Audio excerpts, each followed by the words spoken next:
Thank you. Morning, thanks everyone. So this is what I'm going to talk about today. Identifying, monitoring, and minimizing stresses in collegiate athletes.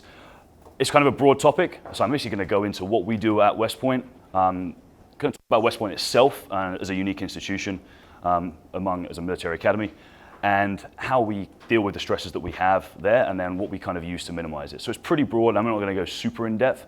I'm first and foremost, I'm a strength coach, not a sports scientist. I dabble in the sports science, so there are far more people who are bigger experts than me in this room at the stuff that I'm going to talk about. So it's kind of going to be an overview of everything. So West Point is a military academy. It's one of 4 military academies in the United States, Navy, Air Force, and then we also have Coast Guard and VMI. It's an NCAA Division I university, so it's the upper end of the NCAA athletics, Division III and Division II in the middle. It's comparable academically to the Ivy League, so it's intense. They're expected to do super high quality work. They have a high course load, and they're generally very smart. It's very hard to get in. It's a member of the Patriot League Conference for all sports besides football. Football is FBS, so it's the big football. It's a independent conference, so we're not part of a major conference like a Big Ten or anything like that. We're independent. We can play whoever we want. We'll always play Navy. We'll always play Air Force. We have 28 varsity, so core squad teams, which is approximately 1,100 athletes. So we see them, 1,100 athletes will pass through the weight room pretty much every day, at least every week. The biggest thing for us is that every cadet is an athlete, whether they're in an intercollegiate, so a core squad team, a club team, or an intramural team. Everyone has to do a sport. Obviously, if they're intercollegiate, the amount of work they have to do towards that is significantly more than an intramural sport. So our priorities are, first off, to compete and win at the highest level. So by that, really, that's beat Navy. Everything we do is beat Navy. We like to beat Air Force as well, but Navy's more important. And win the Commander-in-Chief trophy. So that means typically that's a football thing, but also we have star Navy like inter-service academy star games, which culminate in that as well. Secondly, we're here to develop scholar athletes who will lead the core. So develop being the primary thing, not just physically, but also mentally, socially, psychologically, and everything else. And the biggest thing for that recently has come up is we have to develop them holistically, because the book recently came out and there's a lot of things that have been going on with the rhabdo, and most importantly, the suicide in sports. So what made Maddie run? It's about a University of Pennsylvania athlete who was on the track team who basically got overwhelmed with stress and sadly committed suicide while she was a student.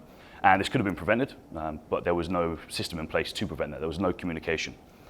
So that's what that book's about, and that's kind of heightened awareness around that side of things, and that we can't just use our athletes to win. We have to develop them more and look at the whole athlete. And obviously that's all down to do with stress.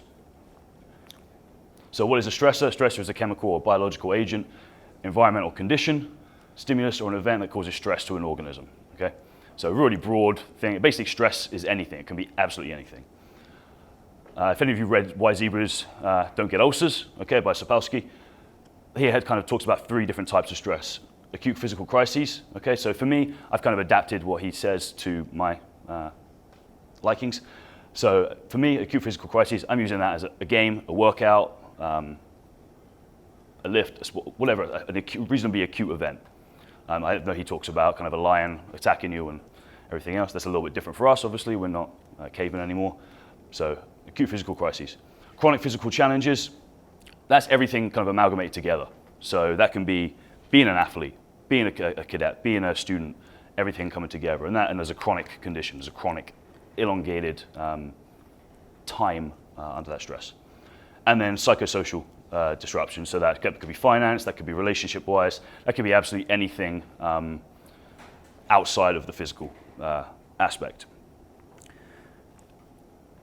We're all in the stress management business, particularly for an AT, PT, strength coach, or sports scientist. That's our job, no matter what area we're in, whether if it's rehab, we're still managing stress. If it's strength and conditioning, we're still managing stress. If it's sports science, we're definitely managing stress.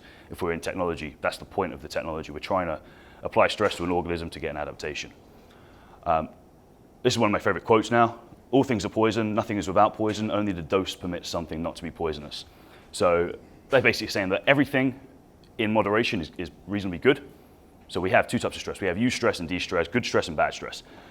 That good stress is still poisonous. It's just how much of a dose we have. If we have too much stress, it's going to be bad. If we have a little bit of stress, we're going to adapt. And that leads us on to Selye's general adaptation syndrome. So when we have a stressful event, we're on a baseline, we'll have a slight dip in that based on when we apply a stimulus, a stressor. We'll have an alarm phase. We'll resist, we'll try and adapt, the body will try and get back to homeostasis and hopefully have some kind of supercompensation effect.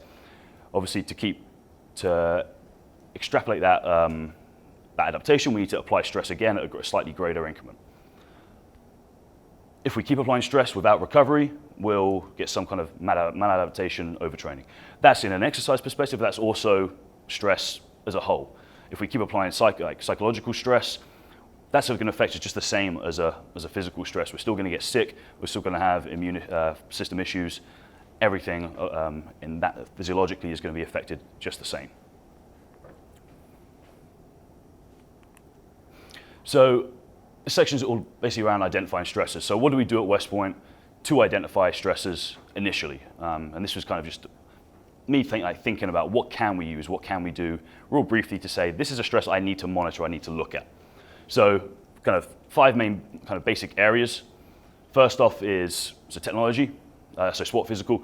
Technology, we can use observation and we can look at the prescribed workload that we're giving to athletes. So sport and physical is basically your strength and conditioning, your practices, that element of things. Military, well, that really comes down to communication. At West Point, we're the core and the athletic department. We're not the same thing. We're not military. I'm not employed by the military. I'm not a soldier. I'm external to that. So there's not always a huge amount of communication. We're trying to drive that and find out what they're doing down at the core, what they're doing in the military day to day that's going to affect them. And that we can use Smartabase and 360 meetings, and I'll get into those later on. Psychosocial, again, technology, various types, questionnaires, and communication with athletes. Academic, Thea week schedule. A Thea week is just a heightened academic load week. We know there's going to be a bunch of WPRs, stressful exams and tests around that time. They're all condensed into a certain period, just like a exam week, end of year exams, finals week. Course load, reports, questionnaires, communication with athletes again. And finally, again, questionnaires, communication, and third-party research to look at other. Other is pretty much nutrition, sleep, and anything that doesn't fit into those kind of broad boxes. So the biggest thing to highlight is that really communication is key. It's pretty much in every single one of these areas, and then communication with athletes through questionnaires and through speaking to the athletes. So moving on to academic stress, these 3 areas are kind of the things that I think are the biggest elements of the academic stress load. So maintain a minimum GPA at West Point. To stay at, NCAA rules, you have to maintain a 2.0 GPA to be eligible to be a varsity athlete, an NCAA athlete. So maintaining that at West Point shouldn't be too difficult, but as a cadet, as a core squad athlete, that can be a pretty difficult thing, particularly depending on the major that they pick. And finally, the honor code. Cadet honor code is a cadet will not lie, cheat, steal, or tolerate those who do. Honor code encompasses everything, but in this aspect, I'm thinking of it academically. This can be literally, if you forget to cite a reference properly, that's a cadet honor code violation. That can cause you to probably not get kicked out of the academy for that, but that can cause you to go in front of the superintendent and have to kind of plead your case, and you'll go in front of an honor board. Even sleeping in and accidentally oversleeping, even if you admit it, if you say you slept over by 15 minutes, but you actually slept over by 20 minutes, you lied, that's an honor code violation. So they're very, very strict with that, and that's clearly a big stress. Like you're kind of treading the line. You have to have huge attention to detail and be super disciplined with everything you do. This kind of links back to the course load and the general lifestyle of a cadet. This is the daily schedule. So I'll get back to what I've highlighted there, but 05:30 in the morning, there's an athletic activities block.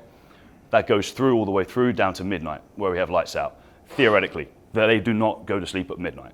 They're going to be up until 1, 2, 3 in the morning to then be up again at 5:30 the next day. I've highlighted on there, our biggest challenge as strength and conditioning coaches at West Point is we have 2 windows to train. We have an hour in the morning, which realistically is actually about 40 minutes by the time they get in and get out. And then a 2.5 hour, give or take, in the afternoon. So we have to fit 1,100 athletes through the doors into one weight room, all of which we have supersized teams. For example, my women's tennis team is 18 girls, which is very big for a tennis team. Through the doors, get them trained and get them out, and practice, okay, and do treatments in the training room as well. So pretty intense, regimented schedule, a lot of responsibilities. We then move on to military stress. So biggest things on here, environment.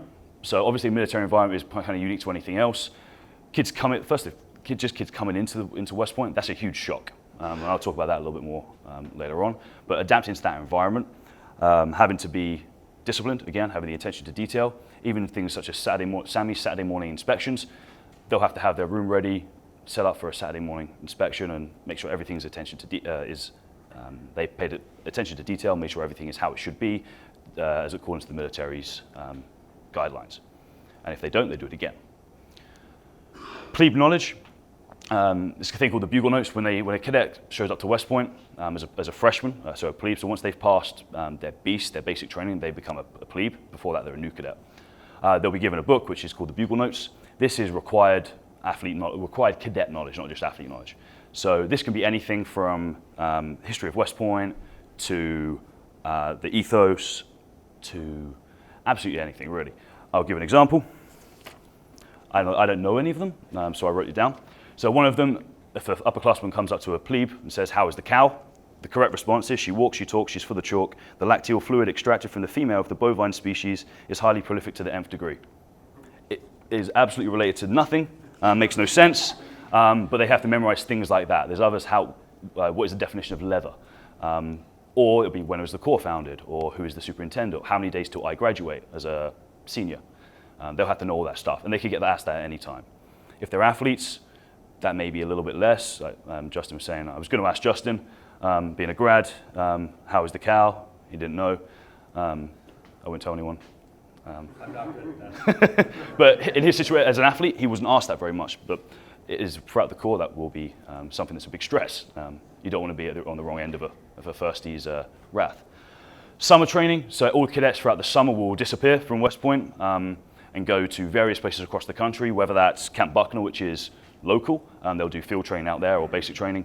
They'll go on CDLT, so leadership development. They'll go to various bases across the US or abroad and do kind of internships, shadowing second lieutenant or a lieutenant or a captain at that place. We can't really account for a lot of that because we don't know where they are. We try and communicate with them. Sometimes they just won't be able to get back to us. So it's kind of an unknown entity. We're trying to figure out ways where we can really keep track of that, using either technology or reporting or just really better communication. And then finally, honor code will come back into this again. That's a military thing. I know Navy, Air Force, VMI, all the academies, RMC, all have a version of this, pretty much the same thing. I don't know how strict they are with it. I haven't experienced that yet, but definitely at West Point, that's a huge thing. Biggest one, the one we're all most familiar with, sport physical stress. Obviously, games, huge physical stress. Probably the biggest load we're going to put on them, at least there's a combination of psychological, physiological, physical. Fitness testing, for this I'm kind of referring to the military side of fitness testing. So they'll have to do their APFT, their Army Physical Fitness Test, push-ups, sit-ups, 2-mile run. Their IOCT, which is the Indoor Obstacle Course Test. They'll have their OPAT, which is Occupational Physical Activity Test, Assessment Test, and the new Army Combat Fitness Test, which is a little bit more functional as a test as opposed to the APFT. They'll be tested on these things, and that's nothing to do with us. They just have to do this stuff. They'll get that scheduled, and we have to basically allow for that and make sure that we're not doing a big lift or a hard practice the day before an IOCT, which is a big stressor for them. That's something they struggle with, particularly the smaller athletes. It's a combination of, it's an indoor obstacle course, so it's gymnastics, it's speed, it's agility, it's all those kind of things wrapped into one. Practices, obviously we're kind of all aware of that. Cadets are going to practice. Sports coaches are going to elongate practice for as much time as they're allowed to have, as much time as available to them. Women's basketball, I ran GPS on them for the last year or so. Their practices it was 109 minutes plus minus 45 minutes. So we're going practicing for over 2 hours, 4 to 5 days a week, plus lifts, plus military classes, fitness classes. So that's obviously going to be a huge impact on them. Strength and conditioning, we all know about that. Okay, we can control that. We know what they're doing in the weight room. That's the biggest thing that I can control. If I know they have a hard practice and they've got an IFCT and they're playing that week, well, I can take the volume right down of the lift. I can change the lift. I can just do a recovery session. Rehab is an additional training load. If they're modified training, if they're not rehab only, if they're modified, that still accounts for a training load. If they're still going to come in the weight room that day, we need to count that. We need to add that into our acute chronic. We need to add that in particularly, and that basically comes down to communication with the athletic training staff, the medical staff. What are you doing? Like, even if it's something simple as, if it's just a little machine circuit for low body, or if it's like a pool session, whatever, that's still going to be a stress. Even if it's so small, it still accumulates. And then finally we have DPE classes. So DPE is Department of Physical Education. We have a bunch of classes, kind of hard to see a picture. At the top we have morning PT, okay, so morning physical training. We have rucking, everyone's familiar with. Okay, these things will kind of happen sporadically. They're not kind of a daily thing by any means, or even a weekly thing necessarily. Particularly, there's not so much for the core squad athletes. They don't have to they kind of get exemptions from this. The main things they will do though is, as a freshman, as a plebe, they'll do plebe boxing, regardless of gender, regardless of sport. They all learn to box. They all will do that. Obviously, that's a huge stress to them, either through being a little bit nervous about it, and also being punched in the face repeatedly is kind of difficult. Military movement, again, so plebe boxing and military movement are alternating semesters. So military movement is gymnastics, it's rope climbing, it's cartwheels, it's handstands, it's just other skills, movement skills. Not too much of a stress to them. They usually, most kids are pretty okay with this one, but even so, it's still something else. As they move into being a yearling, so a sophomore, they'll have survival swimming. This is probably the most stressful thing because this is very alien to most cadets. They haven't done this before. They're thrown into the basement pool. It's dark, there's strobe lights, there's a wave machine, they're in full kit, and they have to basically survive in there for a period of time. A little bit more organized than that, but that's the extent of it. So after coming out of that, they're fried. They're physically fried. We all know, like after you have a hard swim session, you're always a little bit, like, you have that kind of feeling, you have that fatigue feeling. And finally, this one is a CAL, so a junior, combatives. So this is basically unarmed combat, bit of wrestling, aikido, basic striking, those kind of things. So again, not too much of a stressor, big, definitely big, and occasional. So all come in to the overall workload there. Last one, and we kind of trying to, again, you find technology that works and find ways to legitimately assess this and not have cadets either exaggerate or not tell us, is psychosocial stress. And this can obviously account for a lot of things. Relationships is obviously a huge one. They're family relationships, they're away from their family, particularly as a plebe. They're not home very much. They don't get much leave, so that's a big stress. Even throughout Beast, their 6-week period of basic training, they don't have their cell phone at all. So they don't talk to their family. They live on their phones, like we all do. We all have our cell phone with us all the time. That's taken away. They don't see that again. So that's difficult.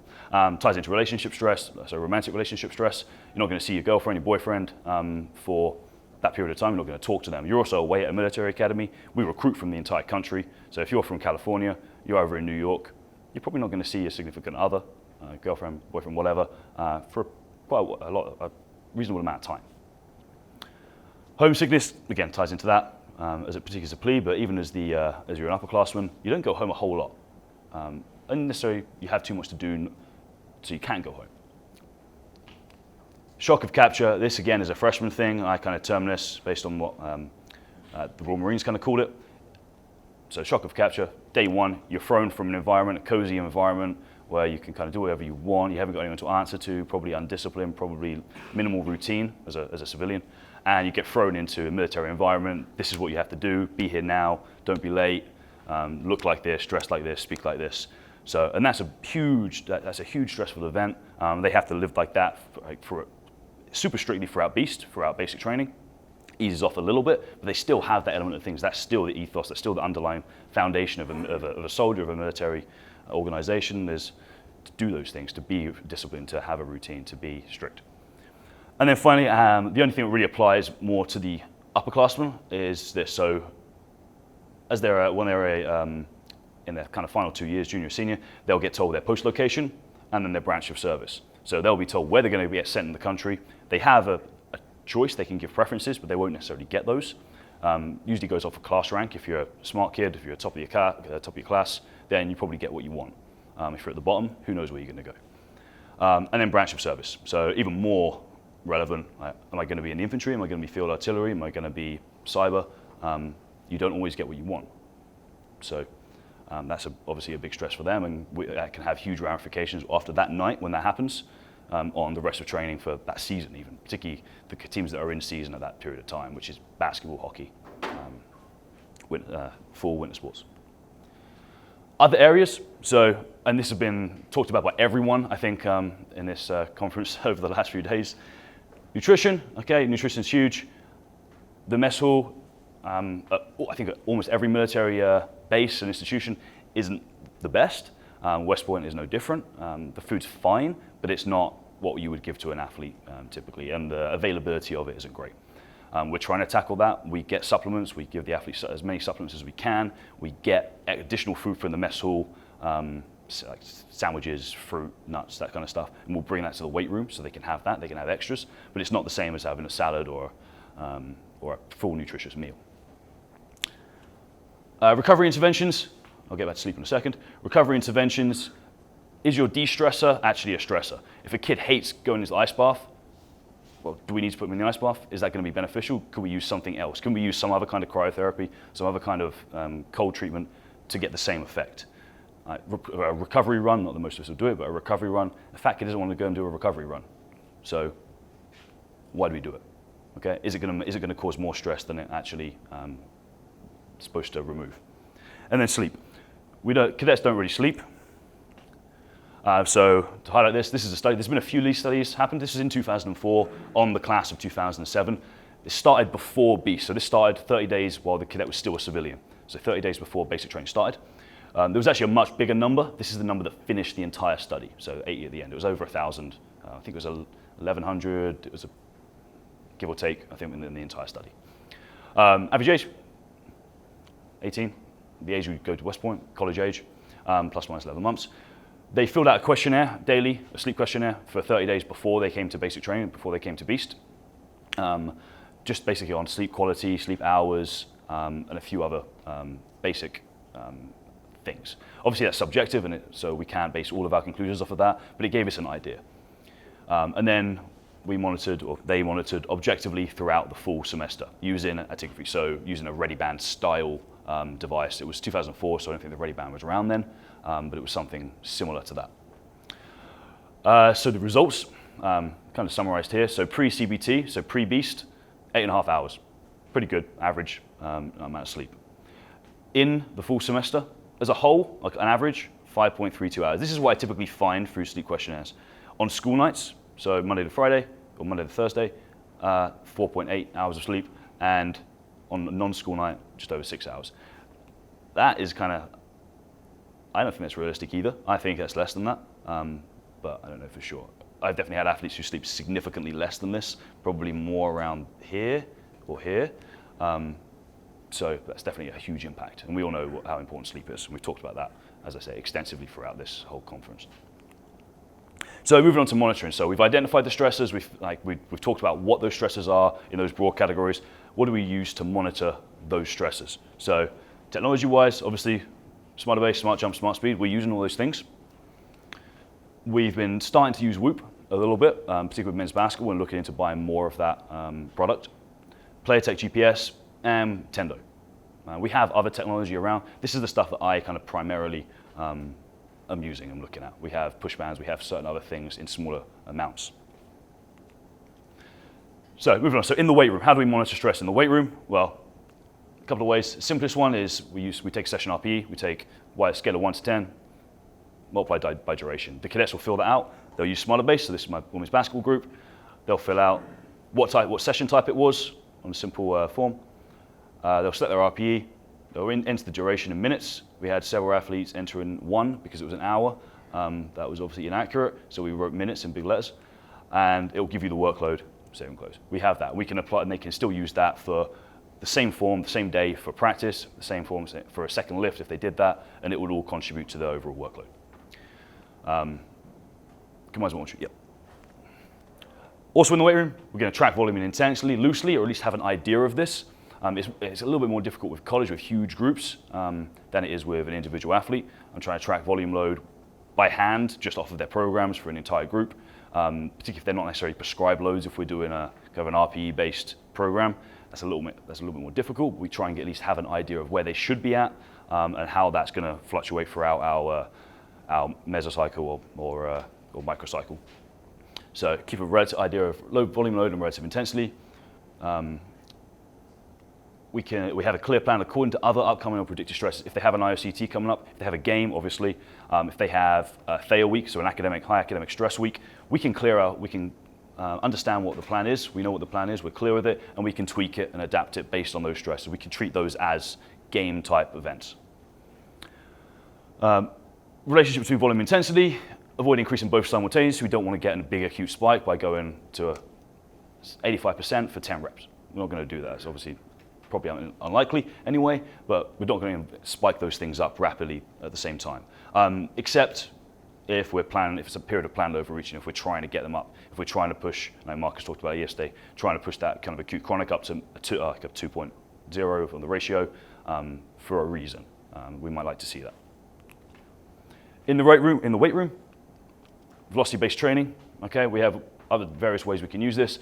In terms of monitoring, we can use it to auto-regulate load and look at bar speed. So rather than prescribing, you've got to do a set of 10 with 220 pounds back squat, we're going to say, all right, what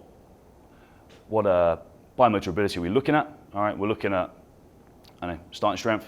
We're going to look at getting a velocity range in that time. So we're going to look at more than less than 1.3 meters per second.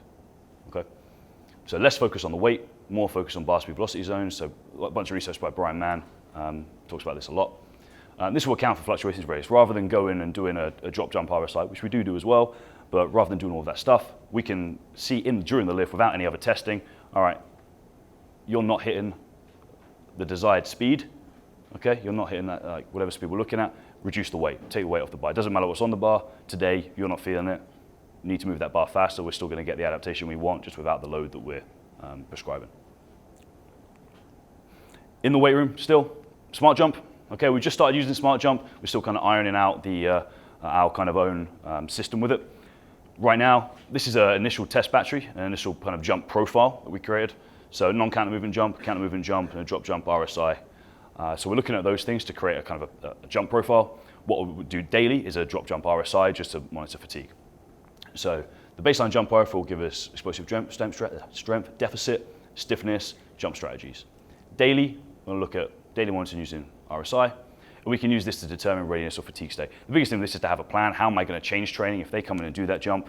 How am I actually going to tweak their training, tweak their lift, tweak their practice if they're below a certain threshold? So I look at, I'm not an expert by any means. I'm looking at smallest worthwhile change. So kind of reading off of Hopkins' stuff, or Hopkins' his information. So 0.2 minus between subject standard deviation as the smallest worthwhile change. Okay, so if it's in that threshold, then I will change training. And that may just be take 10% of the load away, or drop a set, or whatever else. Okay, it could be anything that we think is going to reduce that stress. During practice, so moving from the weight room to practice, what do we do during practice? This isn't across the board right now with Whoop, but we're trialing it. I know that, speaking to people in here, the strain and that side of things isn't particularly accurate necessarily, but we're going to use it anyway for the time being and make our own decisions on there. So basically Whoop will provide a summary metric of the strain undergone by the cardiovascular system during an activity or a day, using heart rate monitoring, using PPG. So that number comes out as a strain score. So a light strain, well, it starts at 0, an all-out high strain day will be 21. And you can see kind of how that fluctuates throughout an activity right there, and it's colored in heart rate zones, and it will give you a strain score. So we can use that to monitor how much stress throughout that practice was applied, how hard that practice was, without relying on GPS or just session RP. We're going to get session RP for every practice anyway. Moving on to more kind of what I'm doing at the moment. So I'm not working with Whoop as much. I'm working with the GPS, so I work with rugby. Playtech GPS units, for anyone, the guys, we're going to get our acute chronic workload ratio that's meant to be. And I'm starting to produce 3 graphs. So we're going to have one subjective graph, so session RPE, so that's from their questionnaires. But we're going to also compare that with high-speed running meters, so distance covered over 5.5 meters per second. Eventually, I'll base that off a percentage of their maximal speed. I haven't got to that point yet. I'm trying to figure that out on the PlayerTech system as well. And then player load, so total load from running and high-impact activity. So I'll marry those 3 things up, look at, and Marcus helped me out with this a little bit, look at on a graph, if I can plot those 3 series on a chart, if they interline, if they interlink at a high acute chronic ratio, then all right, that's an issue.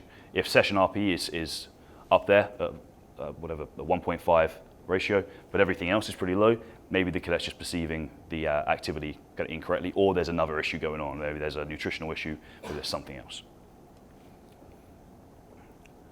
We also look at Smartabase. We also get our session RPE, as you can see at the top there. Daily life, and this is kind of the bigger challenge at the moment. We know what we're doing in practice. I can go to practice, I can watch, I can put GPS on them, I can put Whoop on them. In the weight room, I definitely should know what they're doing because I'm the one planning it. In the military and academically and nutrition we don't know. We get a daily wellness questionnaire every day. We're driving the compliance. They're getting a lot better at that.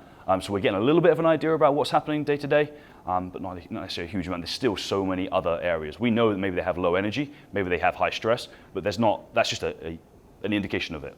They're not telling us why. We need to figure out the why. Why are they high stress? Why are they, why are they tired? It's an early indicator of problems or opportunities. So indicating a problem, yeah, low energy, high stress, high soreness, that's probably a problem. We probably need to adapt our training. But also high energy, low soreness, low stress, great sleep hours, that's an opportunity to actually push our training a little bit, to actually maybe put a little bit of an overreach in because they're ready to go. Or we actually increase the loads rather than keep them the same or decrease them. It also allows me, I'm going to talk to every athlete if I can. I have a big team. I have 65 guys for rugby, for men's rugby, and I've got a 45-minute time in the weight room with them. That's it, like from them stepping in, stepping out. I need to use that time efficiently. I can't go in and speak to every athlete individually. They'll speak to me, they'll email me, they'll text me if they have an issue, but not all the time. So I can look at this as they come in. What athletes do I need to prioritize communicating with that day? Who am I going to go to first? As they come into the door, hey, what's up? How are you feeling? Okay, that's going to trump everything we do in questionnaires is actual communication with athletes. And I talked about that at the very start when we were identifying stressors. The other thing, I call it the other 23 hours.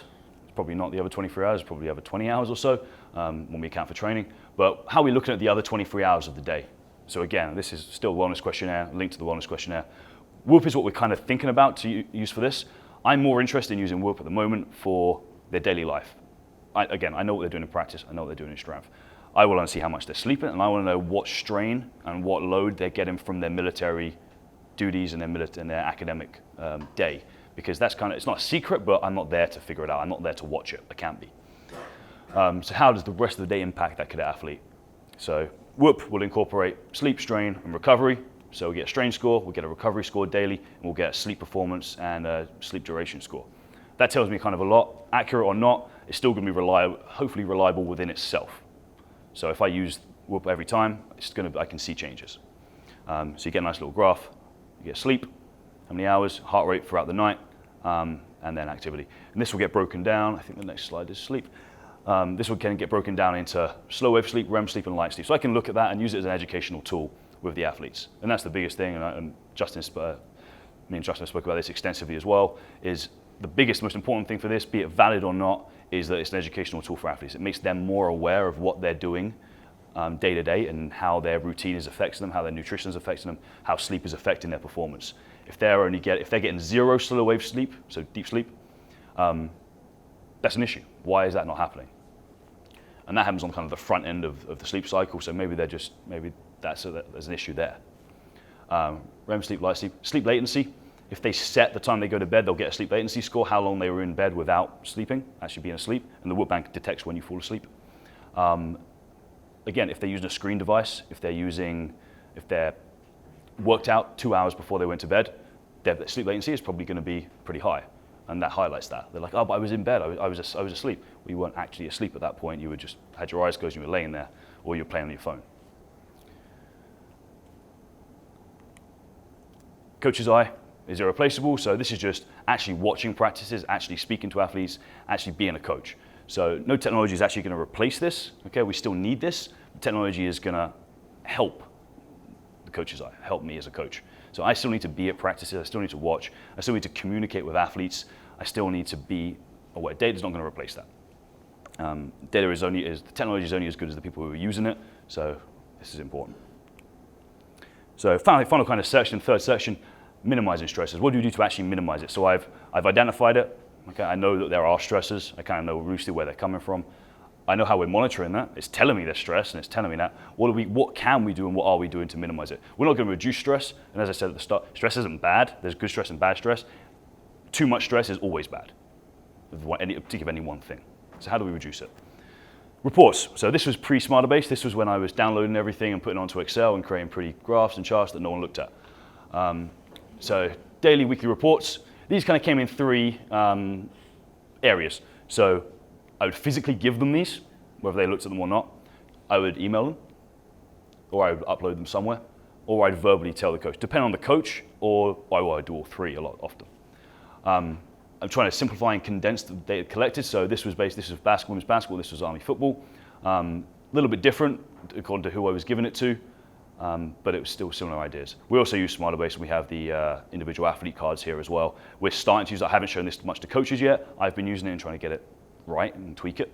But I'm looking forward to actually kind of giving that to them. Often, verbal is the only one that we really use. Just tell me if they're able to practice or play.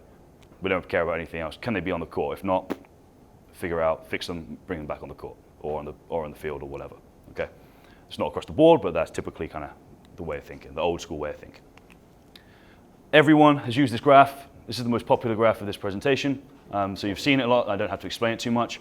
Highlighting risk. So we manage excessive volume. Try and keep in the sweet spot, 0.8 to 1.3. If we get into this 1.5 area, there could be a problem. We have to obviously take that with a pinch of salt and look at why are they in this zone. Is it actually a good thing? Is it just because they came off of a very low load period, and no matter what we do, it's going to spike? But we can use this as an indicator, and we're going to get multiple metrics, pull acute chronic ratios out of those, and see if everything's in here. That's probably an issue. If not everything, most of it's in here, there's a few things in here, then it may not be as big of an issue, or it may be certain areas are getting stressed too much, physically or psychologically. Physiologically. And that's gather. We talked a bit about this yesterday as well. Bathroom, stall, door, education. Stole this kind of from Fergus Connolly. Find the simplest ways to get messages across to athletes. What can I do that's pretty subtle and not too much in your face, and just reinforce the messages that I'm kind of trying to push across? We've had workshops and little seminars about sleep and about nutrition that are great, but not all athletes will show up. And there's often a little time to do that. So what can I do? I can put sleep hygiene checklist out. I can leave it in the locker room. I can put it on the bathroom stall door. I can put it in front of the urinal. Same with the nutrition. This is a traffic light chart. I put this in all their summer packets, their summer programs, emailed it out, put it up in places. What are the best choices we can have? Some of this food will be in the mess hall. Some of it won't be.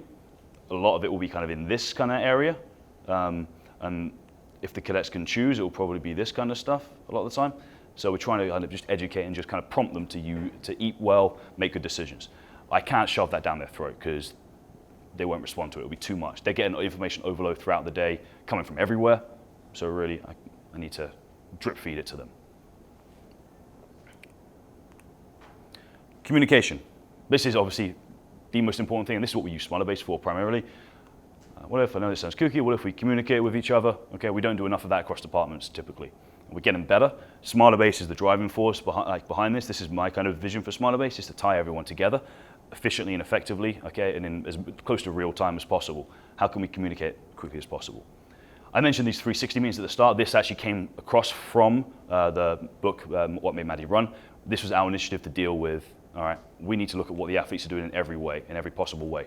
So 360 meetings, we had the S&C coach, me, trainer, coach, someone from psych or someone who has an idea of what's going on the psychological side, someone military and someone academic. This is often the same person who just has an indication of those two things. But we'll sit down and we'll discuss each athlete individually. We'll red light, green light, according to how they are in these areas. If they're injured, we talk about it. If they're doing well in the weight room, we talk about it. If they're not showing up, we talk about that. If they're struggling to maintain a 2.0 GPA, we talk about that, and so on. And that's going to tie into Smartabase as well. We can use the reports we draw from Smartabase to influence this. Getting towards the end, injury communication, actually communicating with athletic trainers. Okay, this is a quick one I made. Quick relay of information to reduce the chance of injury worsening. I don't want an athlete to come from practice to have maybe tweaked their ankle a little bit, show up, come to me, and I make it worse by doing a bunch of single leg hopping because I don't know they're maybe hurt or they've just got a tweak. But if they've told the trainer may not have got that information to me quick enough. If I can get it onto Smartabase or even have them fill out a very simple form that takes 1 minute to do, at least I'll have an idea of what's going on there. That also allows to reduce stress by keeping the athlete involved with the team. If I know it's a shoulder issue, well, they can still run, they can still do lower body stuff. I can still get them involved with the team. They don't have to go and be, oh, you're on rehab only, you're modified, go play with the trainer. Okay, no, we want them to be in the weight room or doing stuff with the team. Same thing, avoid moving an athlete from practice entirely. We actually maintain a chronic load through that, where if we take them out of practice entirely, putting them back in is going to be a much bigger issue. If we keep them doing something, we keep some kind of workload up across the board while they're injured, there's less risk of injury when they come back. Finally, I'll skim kind of through this because we're shorter on time. Minimal effective dose, so of strength and conditioning. Strength and conditioning is the biggest thing I can impact, okay? According to everything else, if all these stresses are coming up super high, what can I do? Well, minimal effective dose. What's the minimal amount of exercise I can do to maintain performance whilst allowing for sufficient recovery? Obviously, super important during game weeks and in season, but also during high stress periods of other things. Doing more is rarely better. Typically, the attitude of a lot of athletes is more. That's usually not the way to go. Very rarely the way to go, particularly in the weight room. Failure to do any training season results in decrements, obviously. Performing too much will also relate to performance decrements. Biggest aspects, intensity must be maintained. So we still need to go heavy, we still need to go fast, we still need to go hard, but volume and frequency can be reduced. Pretty much there are a day or week of training of those certain biomotor abilities. Those are the things that we can limit. Don't use a sledgehammer to crack a nut, okay? Don't use too much volume, don't use too much intensity, don't use too much load to do what one set could do. Don't use 10 to do one set. Last couple, organization of training, okay? Train smarter, not harder. Kind of take a high-low approach, so high CNS stress, low CNS stress throughout the week. Group the high stresses together and the low stresses together on the same day. So if I'm going to do a hard practice, I might do, like before that hard practice, it might be a high intensity practice, I should say. It might be a day where we do sprints, jumps, throws. It might be a day where we squat heavy. It might be a day where we do a dynamic effort, speed day. Low days would be your tempo training, maybe upper body stuff, your repetition method work.